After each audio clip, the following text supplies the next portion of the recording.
Hey guys, LootWizard here, and I just wanted to quickly share my raid boss team that I'm using. I am up to a higher level, so I changed my team. I'm using Mang and the Great Maw, and then two of the new Godslayer troops, the Tyran and Rex. And they're ascended to Legendary. I didn't buy enough to ascend them to Mythic, but if you cast both of them twice, then it will kill the raid boss. At least that's what it's doing for me. Now, Mang is going to eliminate the armor on the raid boss. That's what I do, is I cast it on the raid boss first. And then once the Great Maw is powered up, I go ahead and I devour one of these three troops. And the Great Maw is a legendary troop. It guarantees a devour as long as that enemy troop is not immune to devour. So you just have to make sure you look at the traits before you cast the Great Maw on it. And the Great Maw will eliminate one of those troops, and then you can't cast it again. But it is great in this second place because if your hero dies, you are going to have a lot of attack damage on the Great Maw, which will be good for eliminating the rest of these troops.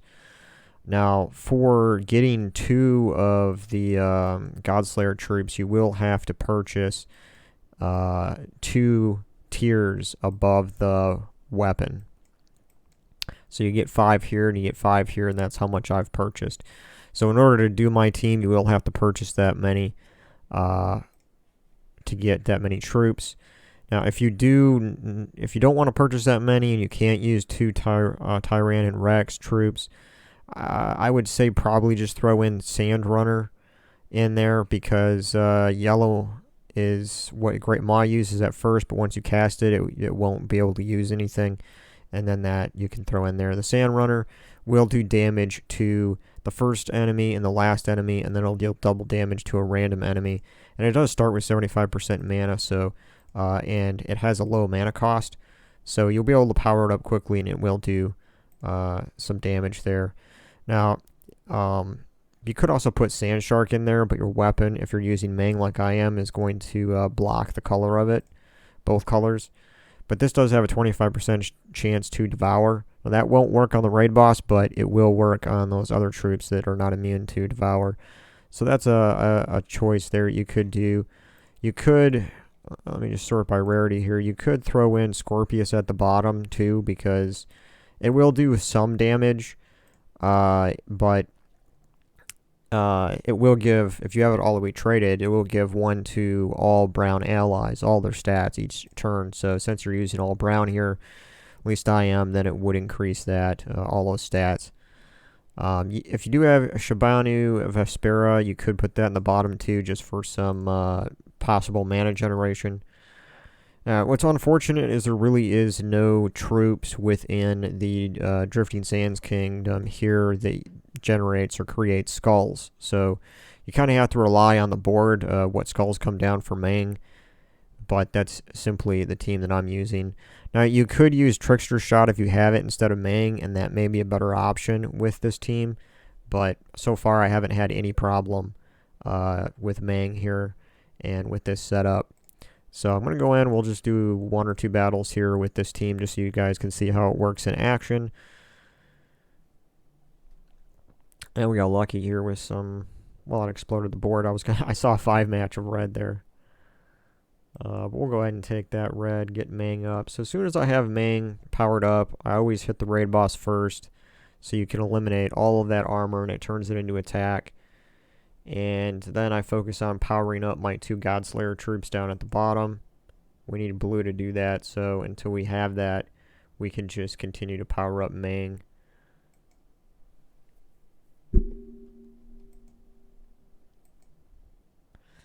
And so we have the first Godslayer up. Go ahead and cast that, and it takes him down another half. Second one's up, and we hit the raid boss there.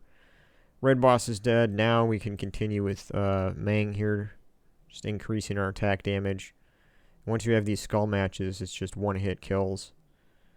And now that we have our Great Maw up, let's go ahead and take a look here. It's not immune to Devour, so we can go ahead and hit that guy.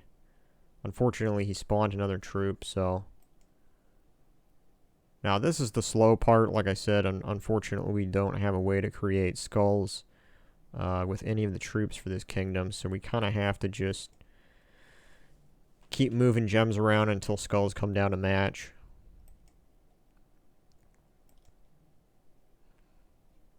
But your Mang has so much damage at this point that, you know, you're not going to lose it. And if you have, I recommend using the Titan class or any of those classes that have the rock solid, just so you have that barrier too. So that's pretty much how it works. So, like I said, you could use Trickster shot if you do have it. You know, we could go ahead and throw that in there. I know that it's green and purple, so we'll do that so we can find it. Trickster shot, we could throw that in there. And since the Great Maw is there, we could actually do this so that the Great Maw can get powered up really quickly. And then we'll just change the banner to double green purple. And this team probably works really great too. This one may actually be more reliable because we don't have a way to create skulls. But I know not everybody has Trickster shot, and pretty much everyone has Mang. So that was the first team that I showed, and this one here is another possible option that you can do. Unfortunately, that they generated a lot of mana there, and that raid boss got powered up really quickly. So I could end up losing my hero here. We have a 1 in 4 chance of actually losing the hero. The raid boss killed the wrong troop there. I shouldn't say wrong, but I just didn't want him to kill my hero yet, because that's really our main source of damage. Now we're in a situation where this has a barrier, and I want to cast my Godslayer, but I need to get that barrier off him first. So we're going to use the weapon for that.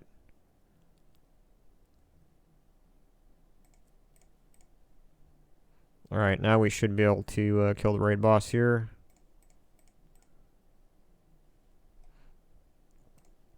Great Maw is powered up. Go ahead and devour. And now we're going to do pretty good skull damage there. You can see it's increased to 127.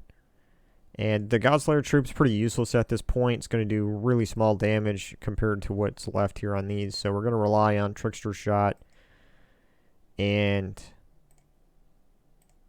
to do most of the damage here. And the nice thing about Trickster shot, if you do have it not empowered, but if you have it leveled up with your ingots upgraded, then it will enchant itself when you get done casting it, which is really nice. So, yeah, this here with Trickster shot probably is the more reliable team because it does enchant itself, and you don't have to wait for skulls to come down to do that damage. So, alright guys, there's two teams that you could use for Raid Boss. Those are a combination of those two teams. One or the other is what I'm going to be using for this week. So, thanks for watching as always, guys, and I'll catch you on the next one. Later.